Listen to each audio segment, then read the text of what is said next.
Hello, and welcome back to another episode of My Golden Life. This is where we help women in the second half of life live with passion and purpose and positivity and all the things that you heard in the intro. Excuse me. And last week on the episode, or you'll probably hear this a week from when I recently uploaded my episode on the Enneagram, I just basically gave a quick overview of the nine archetypes of the personality types. And this week, we're going to go a little bit deeper with my friend Kelly Tibbitts and colleague. And welcome, Kelly. Thank you so much for joining me today. Oh, Lisa, thanks for having me. Yeah, my voice is a little funky, so just forgive me, everyone. Okay, so I invited Kelly to take us deeper into the Enneagram and talk about some parts of it that will help us understand ourselves better as human beings. And that's really what this is all about. Kelly is a master certified Enneagram coach and certified working genius facilitator with over 25 years of leadership experience. Her years as an educator, nonprofit leader, and executive pastor allowed Kelly to create tools that help her live in an aligned energy. Having seen massive life change after working with her first coach, Kelly has dedicated her life to serving people who want to have relationships that flourish and live out their dreams. So, Kelly, again, welcome to My Golden Life. I'm very excited to hear more about you and how you became involved in the Enneagram, mastering the Enneagram, and all that. So, what I'm going to do is start with asking you to tell us your story. Just give us some background and then how you got into studying the Enneagram in the first place. Well, thank you. Yeah, I grew up in a lower income family, and I would say the hardest part about that is I didn't have any examples of what was possible. I ended up babysitting for some families that made really good choices and ended up going to college, being the first person in my family that went away, went to college, got a college degree, and became a teacher. And I loved being a teacher.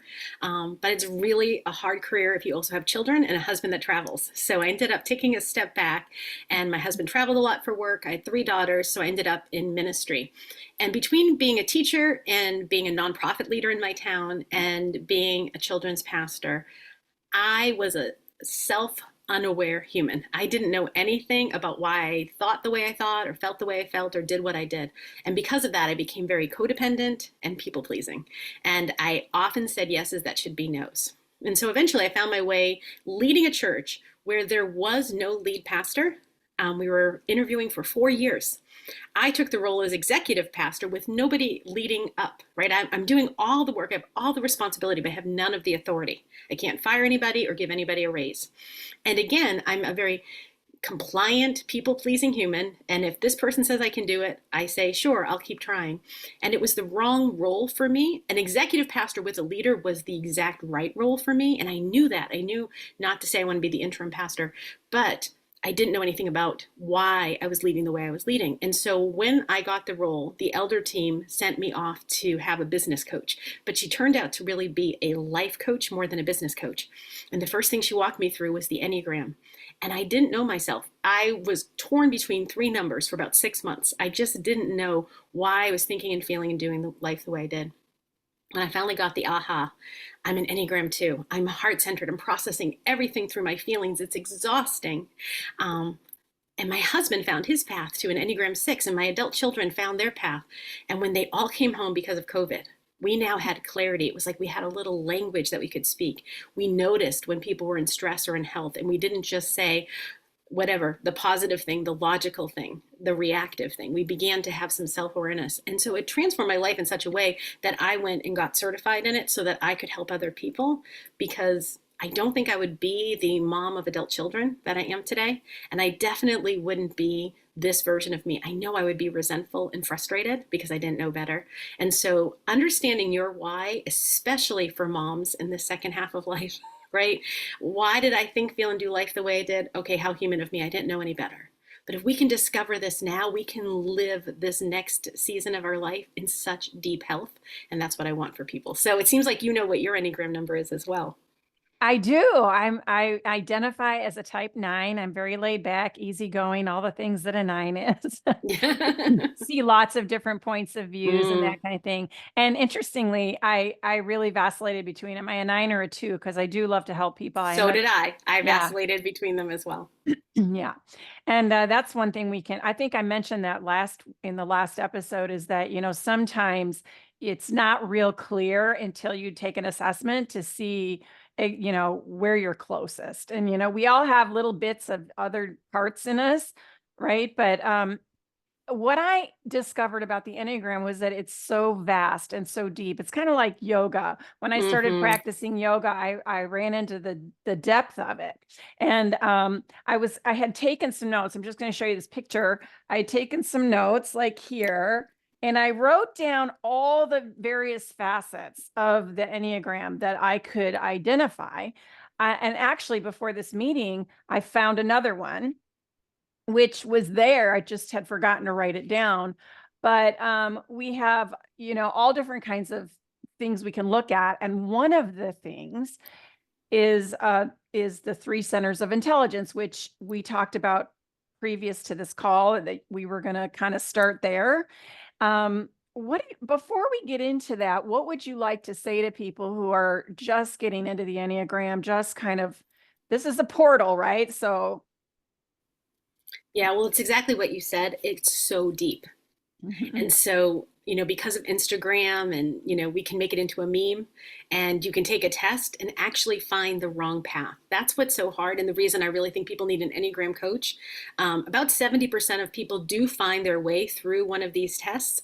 But if you're part of that 25 to 30% that don't, you're actually doing the wrong work. So it's yeah. better to go a little bit slower. You'll kind of know you found your number if you're almost like, oh my gosh, I feel seen, I feel known. And that comes with like positives and negatives, like, oh no, I'm exposed. Like, why I do what I do because I'm prideful. What? So I think going slow enough and allowing yourself to feel all the feelings as you discover this, and then having a real powerful thought like, how human of me. Everyone needs a personality to walk through life. And so, Yeah. Enneagram personalities, we found our way to them 3, 4, 5 years old. Somebody said something, and that was like, yes, I want to be good. I want to be helpful. I want to Yeah. be productive. I want to be special. There's all these different core motivations driving behavior. And then, as you said, you also experience the behaviors of the other numbers. So the main thing you're trying to discover is your motivation. That's what the 9 paths tell us. But once you know your motivation, you'll also notice this is where I go in stress. This is where I go in health. This is what I lean to with my family of origin. This is how I behave when I'm at work. You'll start to notice the differences that happen just in different circumstances. But what we're really trying to help people be today is find your why and then get into your aligned energy so that you can say your best yeses, your best nos, and not just do things on repeat because you started doing it when you were 5, right? 90% of our thoughts are on repeat from childhood and we Yeah. just don't notice and pay attention. So as a 9, you're trying to create peace, not just allow things to happen so that there is peace, right? You're a peacemaker, not a peacekeeper when you're in your very best energy. Yeah. Well, tell me more about finding your why. What does that mean? Because I hear that a lot in business, find your Mm-hmm. why. Why are you doing what you're doing? So what do you mean in reference to or in context of the Enneagram? Yeah, the Enneagram says, why do you do life the way you do? It actually is like a map. So, Okay. Enneagram, if we go around just quickly, the Enneagram 1's why is they're trying to do the right thing for the right reason. And Enneagram 2 is trying to be helpful, it's trying to be loved and wanted. The Enneagram 3 is trying to be productive, trying to be successful. So, you can see the difference there. Now, our behaviors may look similar, but we're doing it for different reasons.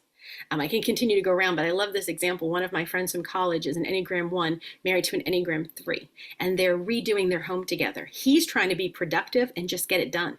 He'll cut every corner necessary. She's trying to do everything the right way. If they don't know that they're both doing life correctly, they're going to judge each other for the way that they do life instead of saying, oh, that's her why. She's trying to do the right thing. That's his why. He's trying to be productive, keep it under budget, get it done quickly. So that's what I mean by why. I can go through all 9, or that's just sort of an overview of the different whys. Yeah, go through them. That's fine. We Okay. hit 3, but also you said the motivation. So the core motivation of the 3 really is worthiness, right? They want to find worth and value. And so Isn't And that they their do that why? through being, often people would like recognize that in their productivity, in their Okay. success. Okay. So I have three daughters. One is an Enneagram 8, one's a 7, and one's a 3, all assertive, aggressive energy.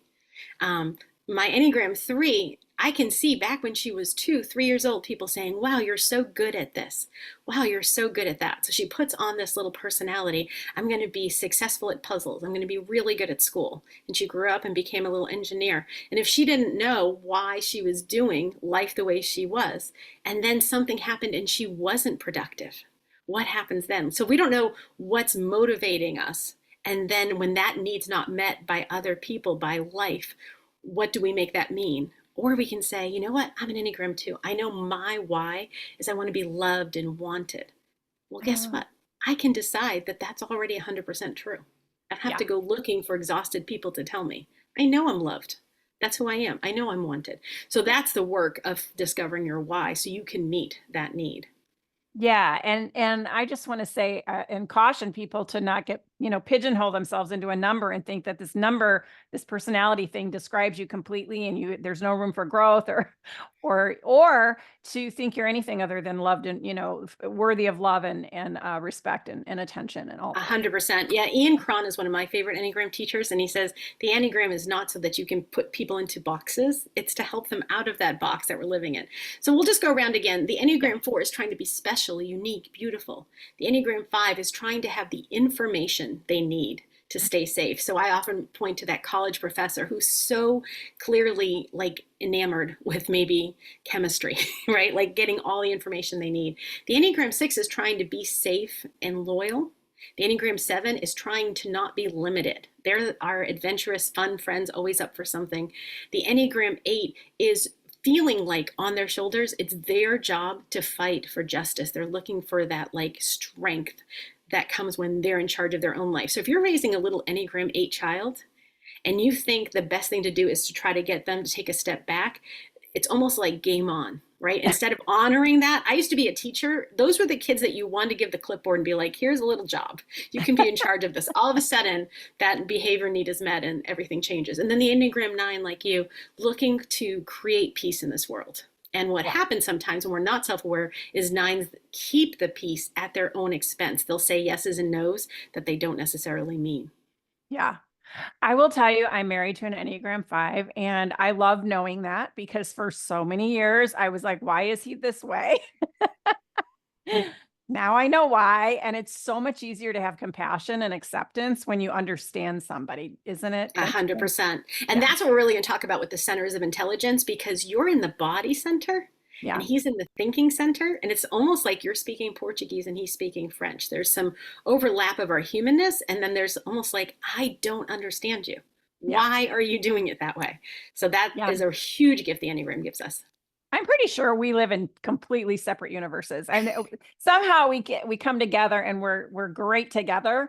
And then I look at us as these two little, we're in totally different worlds.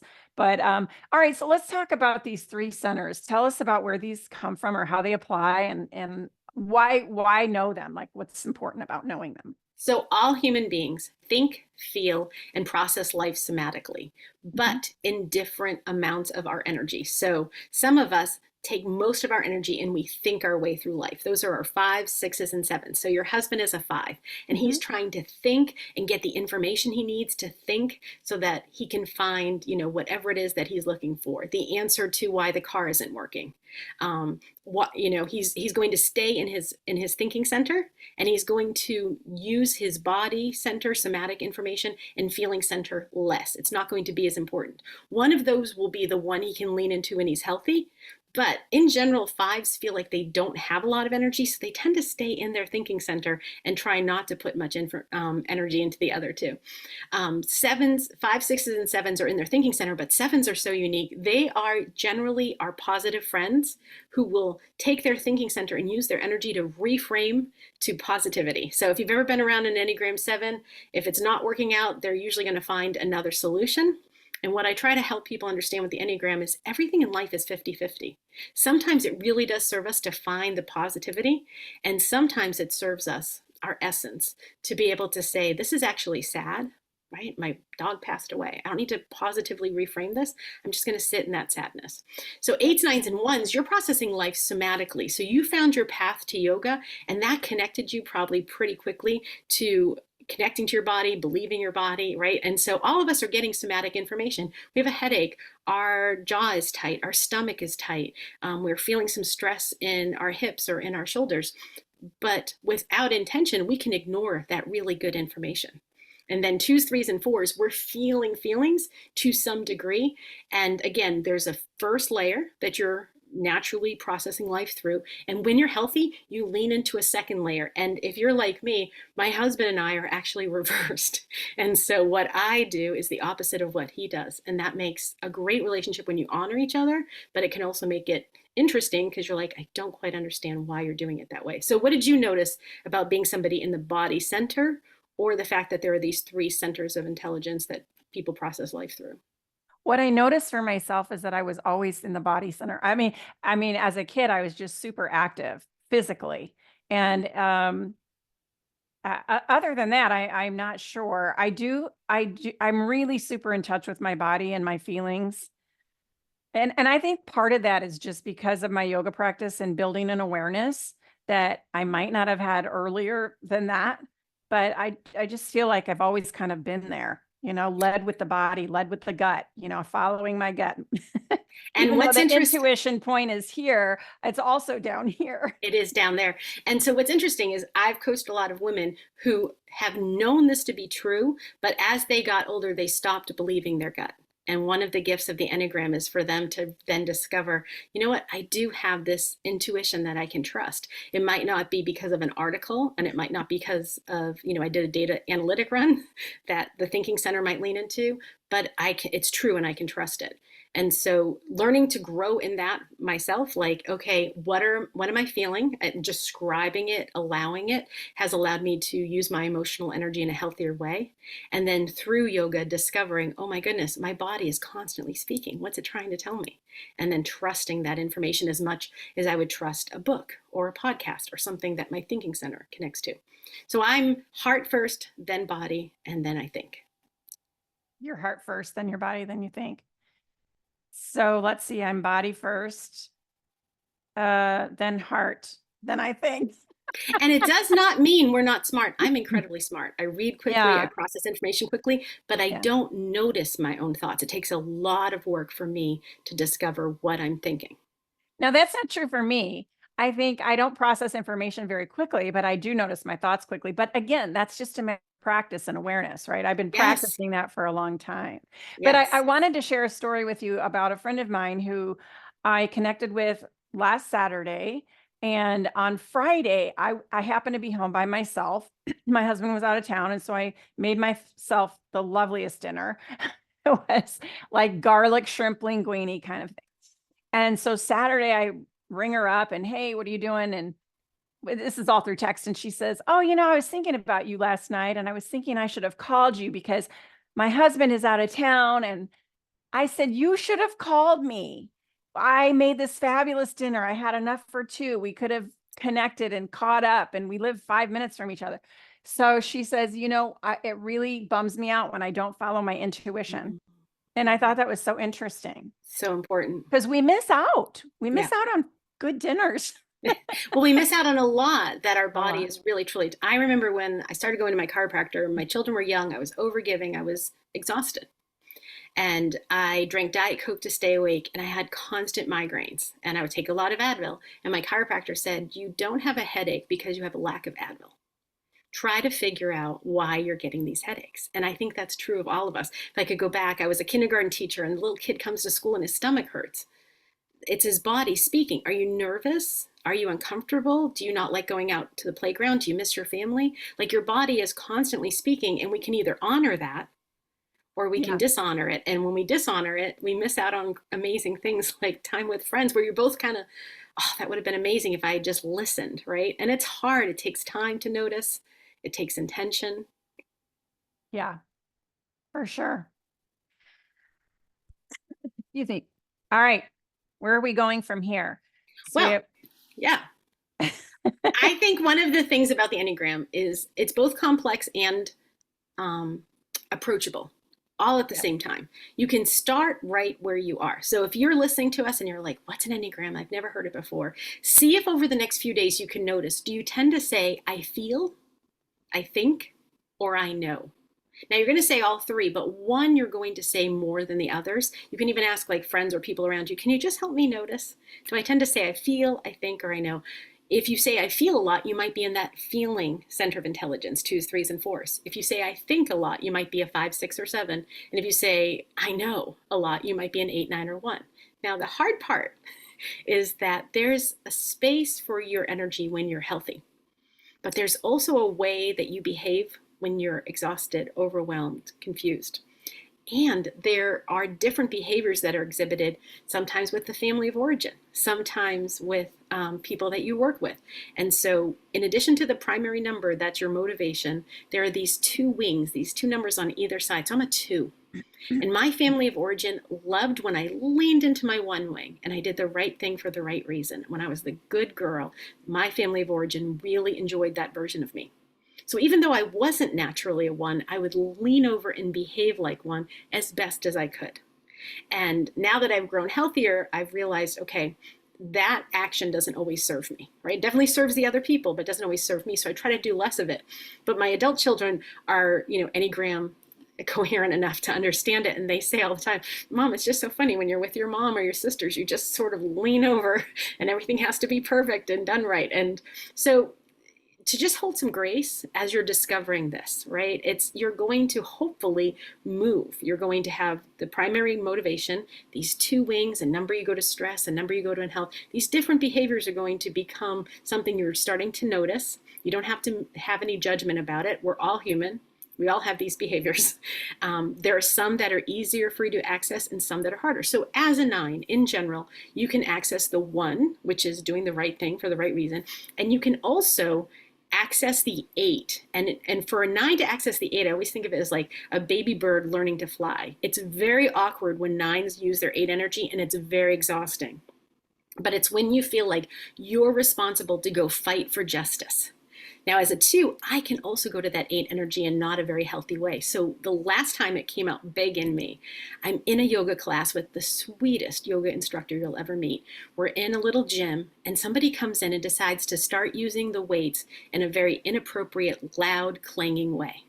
Now, because she works for the gym, she doesn't feel like she can get up and say anything to him. So I do. I get up and I'm like, this is not right. We're trying to have a peace, and she's just like, just be above the experience.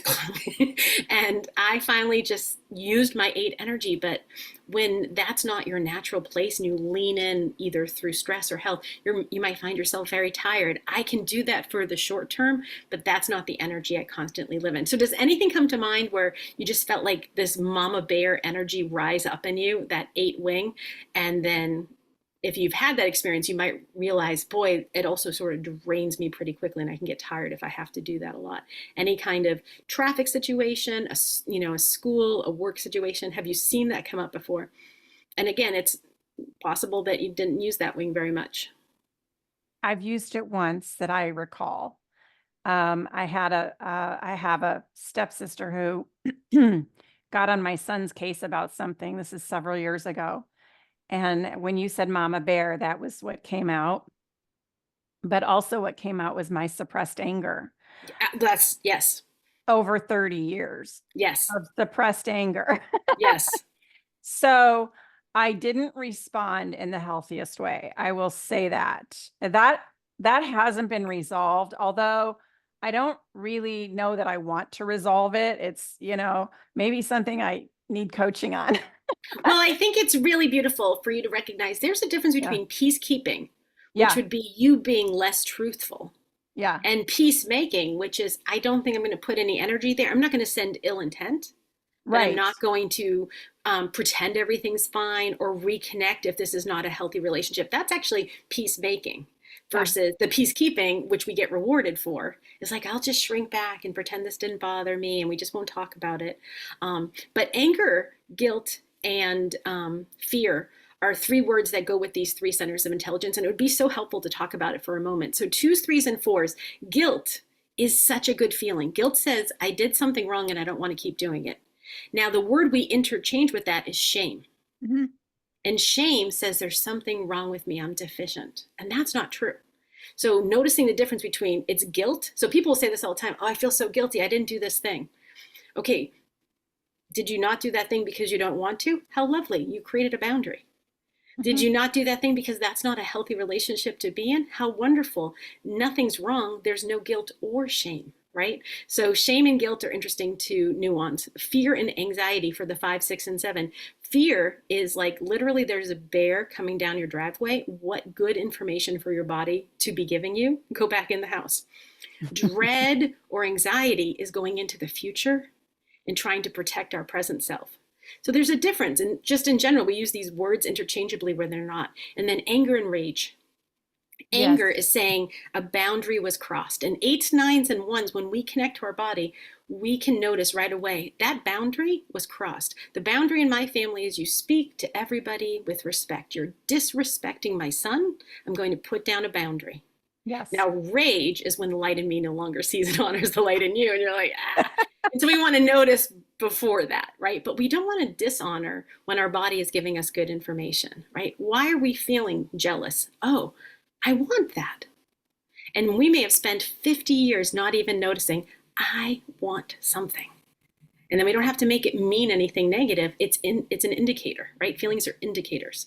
And Yeah. so I think that's a really valuable part. 2s, 3s, and 4s, you're going to think you're feeling guilty, but you may be feeling shame. And you need to just walk that out with somebody because you are so valuable. There's nothing you can say or do that changes that.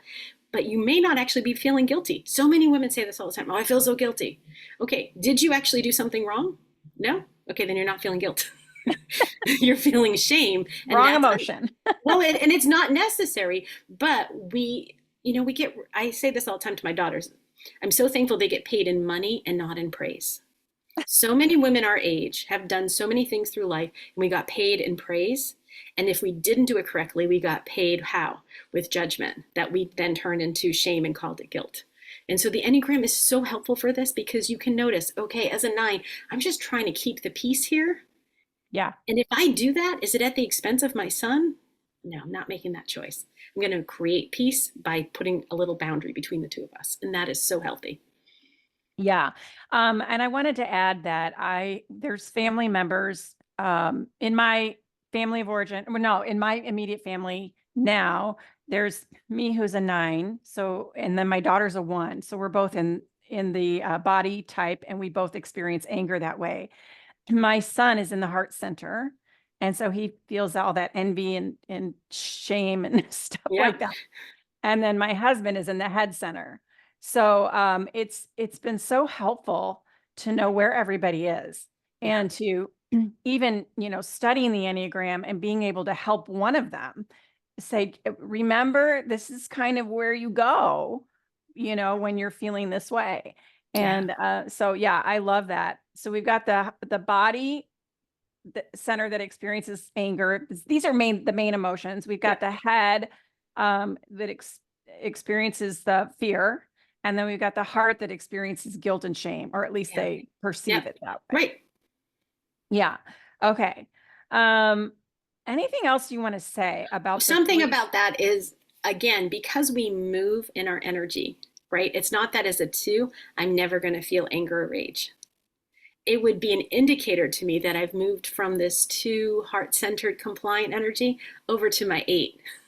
And now I'm in my body and I'm experiencing, hey, I feel like a boundary's been crossed. So when you're driving and you get that anger, rage, what is your body telling you? You had a thought about how that merge was supposed to go. Yeah. And you're feeling dishonored. Yeah. Are you feeling angry or rage? That might be really interesting to notice.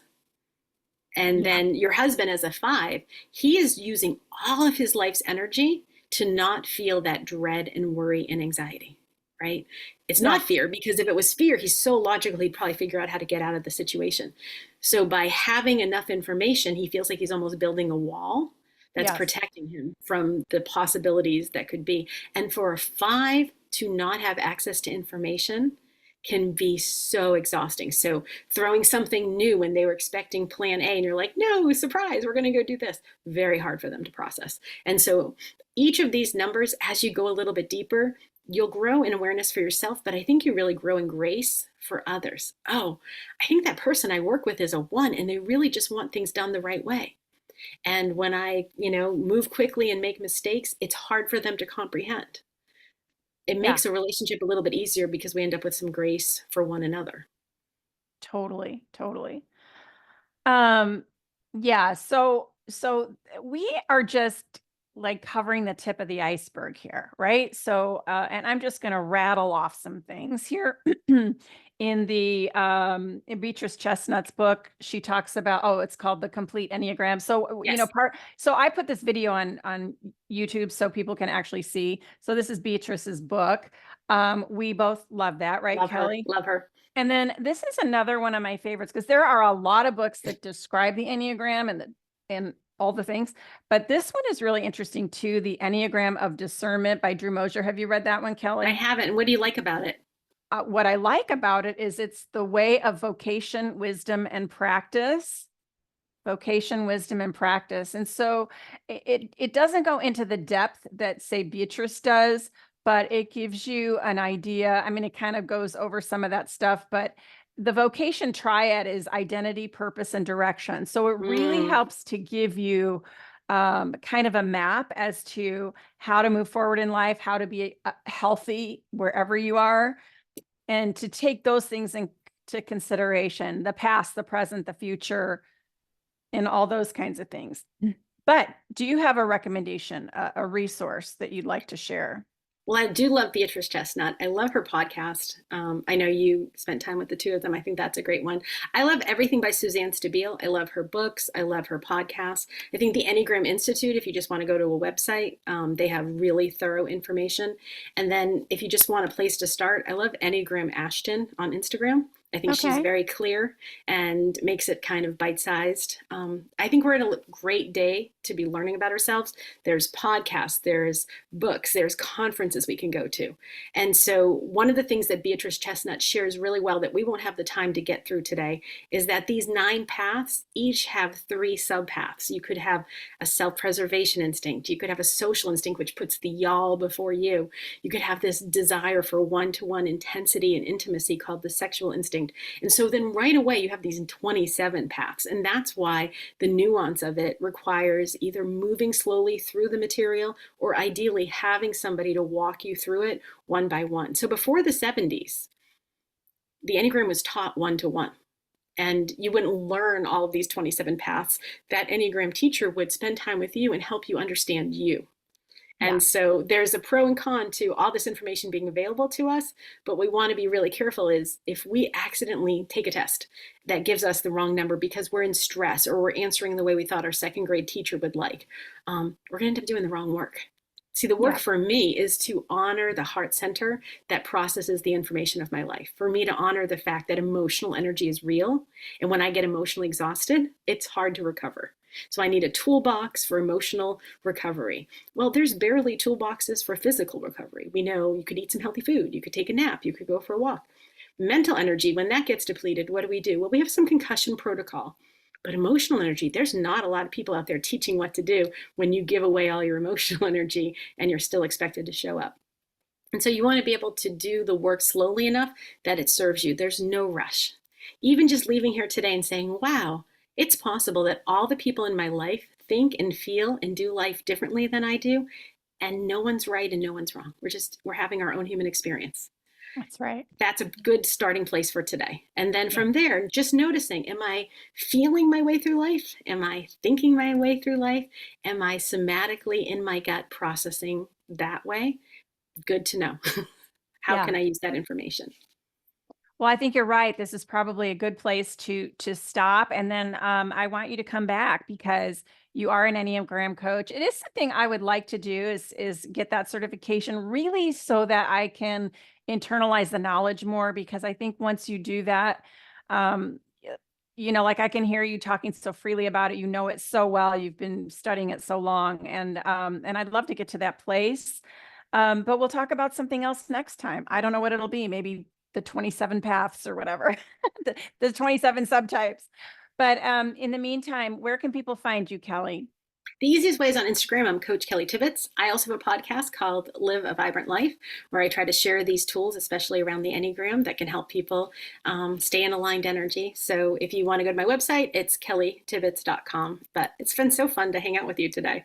Yes, it's been fun to hang out with you as well. So thank you very much for your time.